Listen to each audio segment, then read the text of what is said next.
ವೀಕ್ಷಕರೇ, ವರ್ಷಕ್ಕೆ 27 ದಿನ ಓಪನ್ ಆಗಿರೋ ಈ ಕೊಟ್ಟಿಯೂರು ಮಹಾದೇವ ದೇವಸ್ಥಾನದ ಬಗ್ಗೆ ನಾನಿವತ್ತು ಹೇಳ್ತೀನಿ. ವಿಡಿಯೋ ತುಂಬಾನೇ ಇಂಟ್ರೆಸ್ಟಿಂಗ್ ಆಗಿರುತ್ತೆ. ಯಾರು ವಿಡಿಯೋನ ಸ್ಕಿಪ್ ಮಾಡದೆ ಕೊನೆವರೆಗೂ ವಿಡಿಯೋ ನೋಡಿ.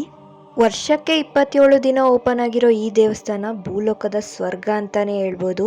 ದಕ್ಷಿಣ ವಾರಣಾಸಿ ಅಂತ ಕರೆಯೋ ಈ ಭೂಮಿಲಿ ಪ್ರಕೃತಿ, ಮಾನವ, ದೇವರು ಒಂದಾಗುವಂತ ಸ್ಥಳ ಈ ದೇವಸ್ಥಾನ. ದಟ್ಟವಾದ ಕಾಡಿನ ಮಧ್ಯ ಇರೋ ಈ ದೇವಸ್ಥಾನದಲ್ಲಿ ಮಳೆಗೋಸ್ಕರ ಪ್ರಾರ್ಥನೆ ಮಾಡ್ತಾರೆ. ಜನರ ಕಣ್ಮುಂದೆನೆ ಮಳೆ ಬಂದು ಅದೊಂದು ಪವಾಡ ಆಗುತ್ತೆ. ಈ ಉತ್ಸವನ ಅಲ್ಲಿ ವೈಶಾಖ ಉತ್ಸವ ಅಂತಾರೆ. ಇದು ಮೇ ಮತ್ತೆ ಜೂನ್ ತಿಂಗಳಲ್ಲಿ ನಡೆಯುತ್ತೆ. ಈ ಉತ್ಸವ 27 ದಿನ ಮಾತ್ರ ನಡೆಯುತ್ತೆ. ಆ ಟೈಮಲ್ಲಿ ಮಾತ್ರ ಜನಕ್ಕೆ ಪ್ರವೇಶ ಇರುತ್ತೆ ಅಲ್ಲಿಗೆ.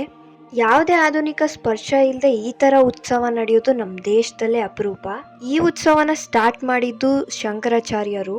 ಕೊಟ್ಟಿಯೂರು ಅನ್ನೋದು ಕೇರಳ ರಾಜ್ಯದ ಉತ್ತರ ಭಾಗದಲ್ಲಿರೋ ಕಣ್ಣೂರು ಜಿಲ್ಲೆಯಲ್ಲಿದೆ. ಮತ್ತೆ ಇದು ಪಶ್ಚಿಮ ಘಟ್ಟದ ಕಾಡುಗಳ ಮಧ್ಯೆ ಇರೋ ದೇವಸ್ಥಾನ. ಈ ಕೊಟ್ಟಿಯೂರಿನಲ್ಲಿ 2 ಪ್ರಸಿದ್ಧ ದೇವಸ್ಥಾನಗಳಿದೆ. ಅದರಲ್ಲಿ ಒಂದು ಅಕ್ಕರೆ ಕೊಟ್ಟಿಯೂರು ಅಂದ್ರೆ ಇದೊಂದು ತಾತ್ಕಾಲಿಕ ದೇವಸ್ಥಾನ.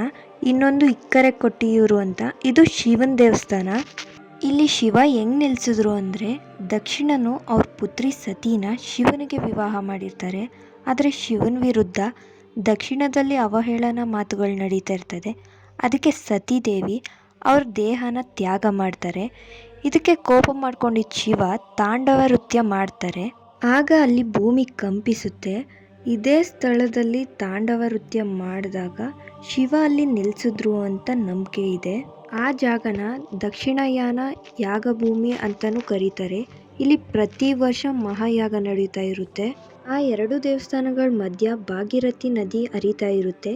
ಭಕ್ತರೆಲ್ಲ ಈ ನದಿಲಿ ಸ್ನಾನ ಮಾಡಿ ಪುಣ್ಯ ಗಳಿಸ್ಕೋತಾರೆ.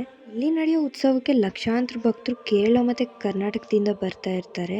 ಕೊಟ್ಟಿಯೂರು ಕ್ಷೇತ್ರ ಕೇವಲ ಧಾರ್ಮಿಕ ಸ್ಥಳ ಅಲ್ಲ, ಇದು ಒಂದು ಜೀವಂತ ಪುರಾಣ, ಒಂದು ಧ್ಯಾನ ಭೂಮಿ, ಒಂದು ಪ್ರಕೃತಿ ಶಾಂತಿಯ ಸ್ಥಳ ಅಂತಾನೆ ಹೇಳ್ತಾರೆ. ಇದಿಷ್ಟು ಕೊಟ್ಟಿಯೂರಿನ ವಿಶೇಷತೆಗಳು. ಈ ವಿಡಿಯೋ ಇಷ್ಟ ಆಗಿದ್ರೆ ಒಂದು ಲೈಕ್ ಮಾಡೋದು ಮಾತ್ರ ಮರಿಬೇಡಿ. ನನ್ನ ಇನ್ನಷ್ಟು ವಿಡಿಯೋಸ್ಗಳು ನಿಮಗೆ ಬರಬೇಕಂದ್ರೆ ನೀವು ನನ್ನ ಅಕೌಂಟ್ನ ಫಾಲೋ ಮಾಡಿ, ನನ್ನ ಯೂಟ್ಯೂಬ್ ಚಾನಲ್ನ ಸಬ್ಸ್ಕ್ರೈಬ್ ಮಾಡ್ಕೊಳ್ಳಿ.